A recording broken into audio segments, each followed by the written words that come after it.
第3日我就去咗 Disneyland Adventure Park 度玩。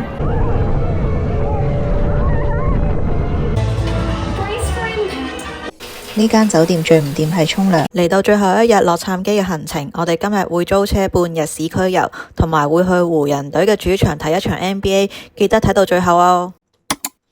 我本來咧就 book 咗架車喺 JW Marriott 度拎車，點知去到嗰個門口叔叔同我講咧，就話已經咧接埋咗啦間租車公司。跟住咧而家咧我哋就去緊嗰個叔叔俾我哋嘅地址去問下究竟發生咩事，但係成件事好詭異咯，喺個官網度 book， 跟住之後收到晒所有 confirmation， 佢仲 remind 我去拎車，但係從來都唔知佢 close 咗。咁如果係咁，佢 remind 個 email 應該話俾我知佢 close 咗嘛？雖然地圖顯示由 JW Marriott 間 Hurst 去 Westin 間 Hurst 大概20分鐘路程啦，咁但係因為事先我唔知道間 Hurst 喺 Westin 裏邊啦，咁我揾咗好耐啦，又問人啦，先揾到間 Hurst， 然後間鋪頭又人手不足啦，都等咗幾耐先開始到呢個租車嘅手續，跟住搞埋啲手續啊，K K 啦啦所有嘢啊，跟住再拎到車，都比個原定預計出發嘅時間遲咗個半鐘頭先開始我哋嘅行程。佢冇入油俾我哋喎。咩啊？佢冇入油俾我哋。佢話還車嗰時還翻空嘅俾佢咗，即係還翻同一個 level 俾佢就啱啦。佢而家係冇油嘛？又有啊？又有。唔係喎，就好少咗喎，一格啫喎。係咯，即係佢而家要去入油先咯。哦。JW Marriott 嗰間死人租車，原來1個月前收咗工，唔係收咗工，即係1個月前接咗之後，又冇人通知我啦，又冇 email 啦。唉，如果唔係門口個JW Marriott 個叔叔，我都唔知點算真係。而家紅緊解鎖緊左軚駕駛，而家我哋去緊入油。佢租車佢唔係俾滿油你，佢俾冇油你，叫你自己去入。揾完油站再入完油先出發去我哋第一個景點，就係去同荷里活個標誌打卡。不過最後我哋都去唔到網上面好多嘅打卡位度打卡，因為我哋1月去嗰陣時啱啱經歷完 LA 最嚴重嘅山火，所以好多公園都已經封咗，唔俾遊客入去啦。唉，因為山火啊，去唔到嗰個位度影，只要喺呢個camp位度影一影就走啦要。轉左，然後轉右。揸車揸咗半個鐘，打卡打咗2秒鐘之後，時光飛逝，已經嚟到晏晝啦。我哋決定去食個飯先。上嚟為咗影嗰個 site。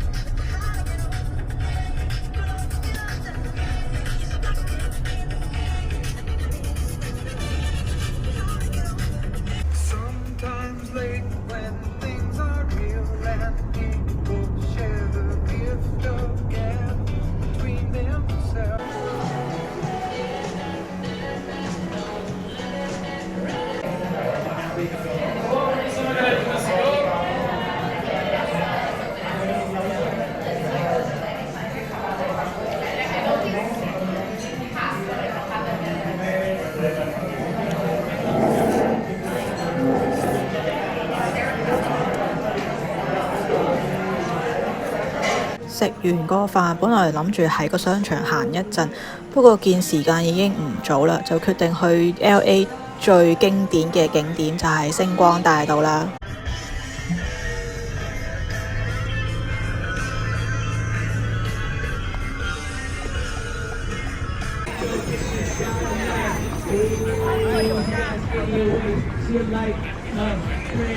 荷里活星光大道係洛杉磯好出名嘅人行道，上面有超過2690粒有名人姓名嘅星形獎章，以紀念佢哋對娛樂事業嘅貢獻。Who is ready for a bus tour to Beverly Hills, Hollywood sign, movie star home, Michael Jackson's former house, Madonna, Tom Cruise. Go!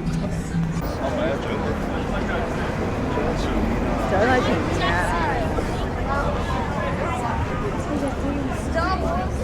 哇！史提芬史匹堡啊！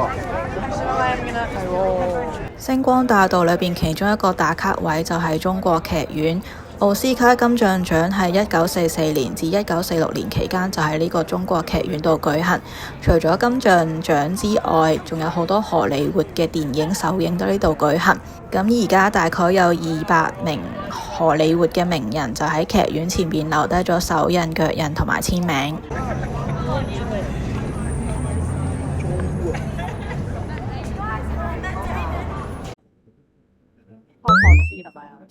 係啊，我終於食嘢啦！咁正嘅煮法，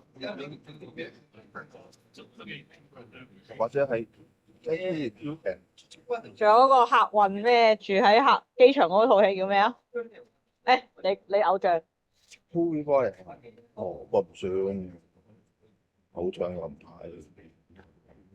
你唔係中意咩？我覺得佢幾好，已經變咗真正嘅遺囑啊！專尼特堡啊！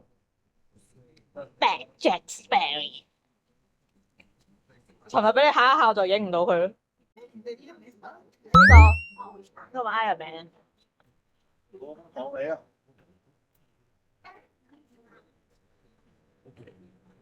呢個咪就成咩咯？邊個？浩克啊！攞個糖嚟啦，斯雲生。直頭成個，佢就有個 A 字喺度咯，呢度。有個 A 字喺度咯。咁 RDJ 係邊個？我攞個糖嚟咯，攞個糖啲 Junior 啊嘛。即係佢有兩個。咁呢個係雷神啊。係啊。Chris 呢個。呢個係啊。呢個先係雷神啊。隊長啊，呢個係。嗰個先係雷神啊。呢個先係雷神，呢個美國隊長啊。咁嗰個咧？呢個應該導演嚟。導演嚟㗎，呢個咧？呢個係咪係咪呢個咪黑寡婦咯？咁仲有個呢個鷹眼。鷹眼啊！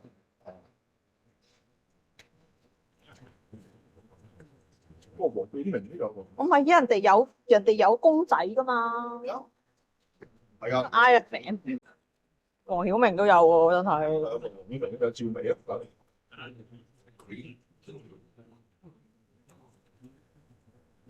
點解有 Donald Duck 冇米奇老鼠嘅？識啦啩呢個？呢個我識啊 ，Michael Jackson 啊。呢個我知呢幾個。嗰個套吸血鬼新世紀嗰個呢個。Good afternoon, ladies and gentlemen. 仲有個好肥嘅蜘蛛。影相要錢嘅。係啊，我偷拍啦咁。有個 LA 排行程嘅小貼士，就係每一日嘅行程都唔好排得咁密，因為 LA 嘅景點比較疏啦，同埋成鬼日都塞車。我哋當日只係去咗2個景點加食咗個飯，但係其實都花咗唔少時間喺塞車上邊。我哋而家就去今日嘅重頭戲，湖人隊嘅主場睇湖人嘅一場 NBA。湖人隊嘅主場喺 LA 嘅 Downtown，個名叫加密貨幣網體育館。我哋嗰日開場前差唔多2個幾3個鐘頭就去到場館，已經喺外面見到勁多攤檔賣緊湖人隊嘅周邊產品。不過你山長水遠去到 LA 睇湖人隊，當然唔會喺場外呢啲攤檔度買嘢啦，你一定會喺主場館入邊嗰間鋪頭度瘋狂 shopping。其實我唔係湖人隊嘅 fans 嚟嘅，係紅人先生先係湖人隊嘅忠實超級 fans。佢一入到場就已經衝去間鋪頭度瘋狂咁 shopping。我今次去美國睇咗2場 NBA， 都係喺呢一個網度買波飛嘅。雖然我唔會話佢係最平，但至少係可靠嘅。我最驚就係你路遠飛到去美國，然後先發覺張飛有問題，咁咪大領落咯。佢喺個網度俾完錢買咗飛之後呢，就會 send 封 confirmation letter 俾你嘅。有時張飛唔會一齊 send 俾你，可能要遲啲先 send 俾你嘅。咁當佢張 ticket ready 之後呢，就會再 send 另一封 email 俾你話張 ticket ready 啦。咁呢個時候呢，你就用電話 save 低張 ticket 喺嗰個 Apple Wallet 度就 OK 噶啦，唔似得某啲 show 仲要去換飛咁低能咯。雖然我唔係湖人隊嘅 fans， 亦都好少睇 NBA， 球場上面嘅球星其實我都唔識嘅。不過現場氣氛的確唔錯，所以今次嚟美國睇 NBA 其實都係一個唔錯嘅體驗嚟嘅。我哋呢個短短地嘅 LA 之旅就完結啦，下一站我哋係去秘魯。Global Jam Door. When the Andean people will see this kind of construction. This is the last one, and then we're okay.